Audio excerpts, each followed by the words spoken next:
While you're enjoying the course in a time-lapse video, here are some thoughts and stories told by the runners involved.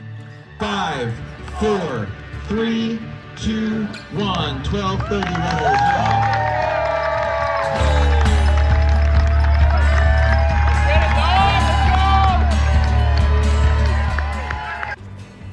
I'll never forget the sinking feeling of pulling into a ski resort in Michigan to run an ultra marathon, thinking, what did I get myself into? After setting up camp and scoping out the course, we started to mentally prep and began visualizing the runs. Having trained predominantly on roads, I think we all probably underestimated the transition into trail running. While sitting in my camp chair at 1 a.m. after reaching the halfway point and tackling 17 miles of rough terrain, I was not in a mental position to do it all over again. One of the highlights of the trip for me was picking up energy from the rest of the team and riding off other people's highs. It felt like anytime someone was at a low point, the rest of us rallied and carried the baton. We scraped through the night and weathered a 2-hour rain delay with sore legs and tired minds. After the storm passed, it felt like we all made a concerted effort to get it done. Noah and Louis set the tone, and Quick and I followed. With 1.5 miles left and 35 minutes to finish the race in our goal time, I felt and heard a loud pop in my right Achilles. After some immediate panic, it looked like things were still intact and it was just a partial tear.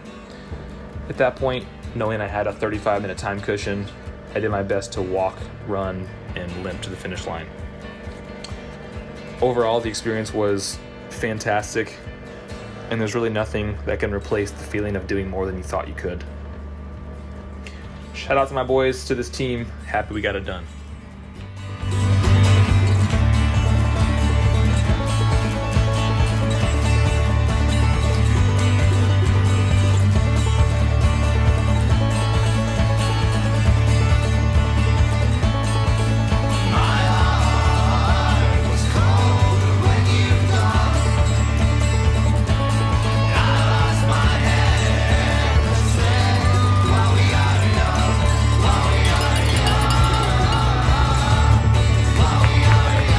Oh yeah, looking good!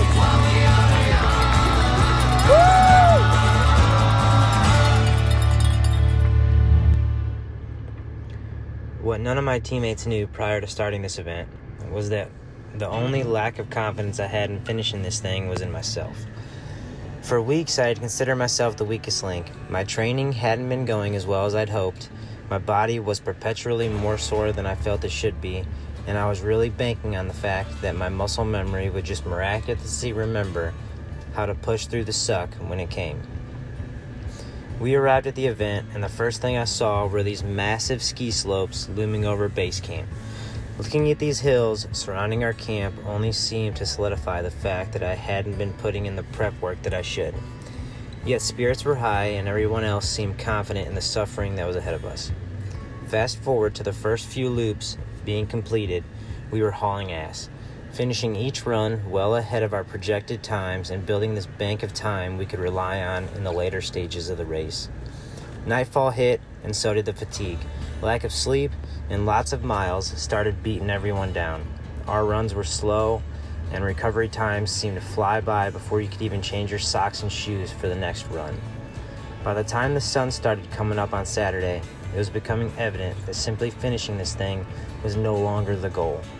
Breaking the 24-hour mark was within reach, and after Lewis started obsessively running some numbers, it seemed like a first-place finish was in the cards.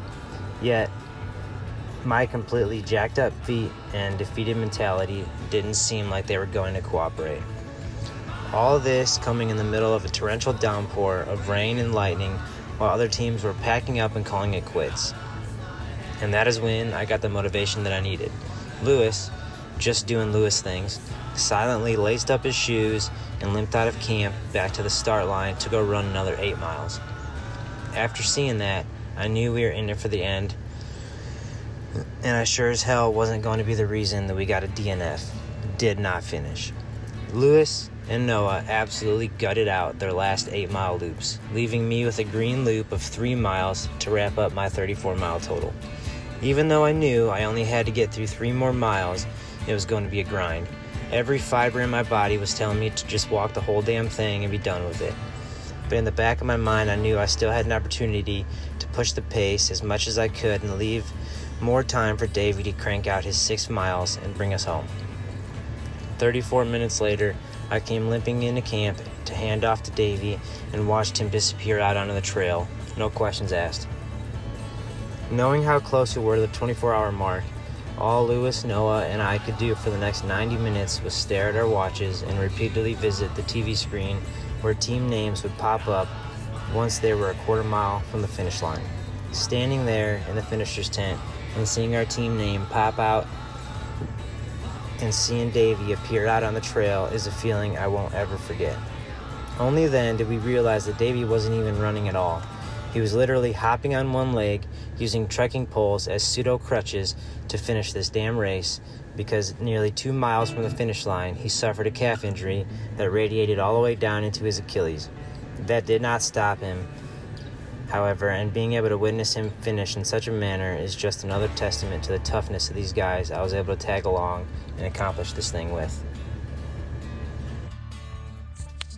This is Lewis Matzat, and these are my thoughts on the race. This event was hard and challenging, but so worthwhile. Feeling the accomplishment of the event a few days later is a feeling only obtained through suffering, hard work, determination that few get to enjoy. My story I want to highlight is during the race, I watched my teammates overcome so much to push through. It was around 11 p.m. at night, just cresting the halfway point. Everyone was exhausted. As a team, we began to talk that we were going to finish the race even if we had to walk 15-minute miles. It would get done. The conversation shifted to how other ultra teams were doing. We had thought they were more prepared and somehow better than us, but we were right there with them, even slightly ahead. Inspiration struck. As we joked, we could win this thing. How cool would it be if we were to win first? Fast forward a long night of grinding at 7 a.m., we get caught in a rain delay for 2 hours, with only 4 loops to go and a total of 26 miles to go as well. The rain was sideways, the wind was uprooting tents, water was pooling, gear was soaked, and things were far from ideal. Teams began to leave as our team rallied. We were so close to our goal of completing it under 24 hours with 5 hours to go and a marathon distance to cover. It wasn't likely unless everyone gave everything they had. With the change due to the rain, if you had matching color loops, you were able to run together for the remainder of the race. Noah, after 6 miles, with the last mile in the rain, got only 90 minutes of rest, strapped on his shoes, and went out for the last 8 miles with me. We pushed each other, chanting, talking, and laughing in misery, but pushing for our goal. Quick set out exhausted, but with only 3 miles to go, his mindset was right, and he pushed on. Our team was swapping one pair of trekking poles for the last 6 loops that Quick had brought. I have no doubt that they had made the difference in our success. Quick crushed it, handing off the last 6 miles to Davey, who struck out knowing he was going to make or break it for our goal under 24 hours. We mentally mapped out when Davey should return, but time crept slowly minute by minute. I prayed as we watched the TV screen for his name to pop up that he was a quarter mile out.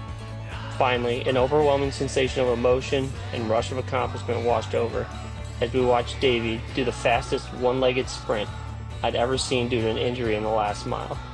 I was so impressed with our team coming together and not backing off for even a minute to crush our goal. I will never forget the morning I was called by the greatest con artist of 2025, Louis Matzat, who stated, "I have a fun challenge and a team ready to take on this challenge. We just need a 4th man." Little did I know, that challenge was a Ragnar Trail Ultra Marathon, and the team he had in place was non-existent at this time. And that was his way of tricking me into joining the team.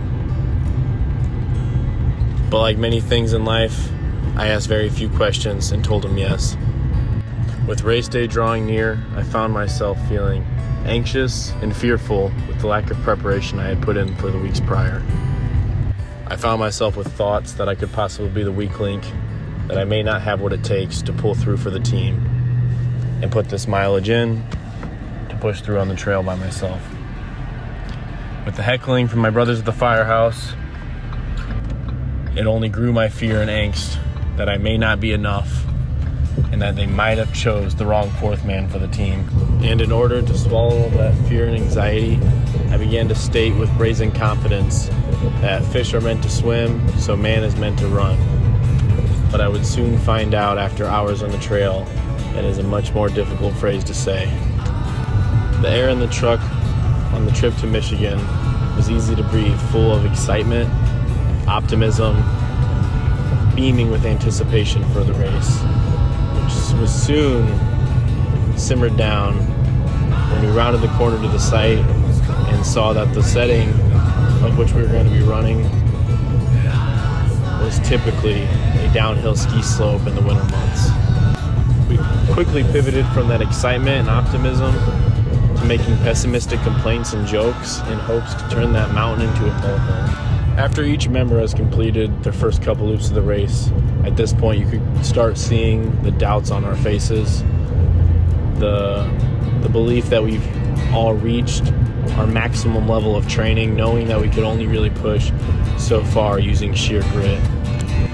With every other member having completed their third loop, and it was up to me to finish the red loop for us to hit our halfway mark, I felt a very daunting task ahead of me, given that I had put such little training in, and then my red loop was the first night run our team would have to face.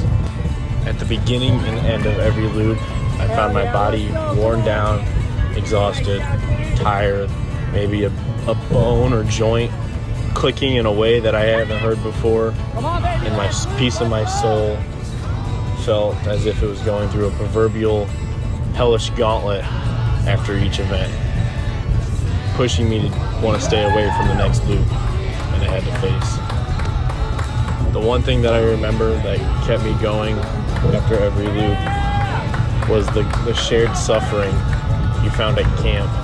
It wasn't the hydration, the stretching, or the sleeping, however little bit we had a chance to get that kept me going, but more so the painful laughs and jokes that we'd make at camp, the complaints, the cries of anger towards Louis for bringing us all into this, all in jest, but maybe not all wrong.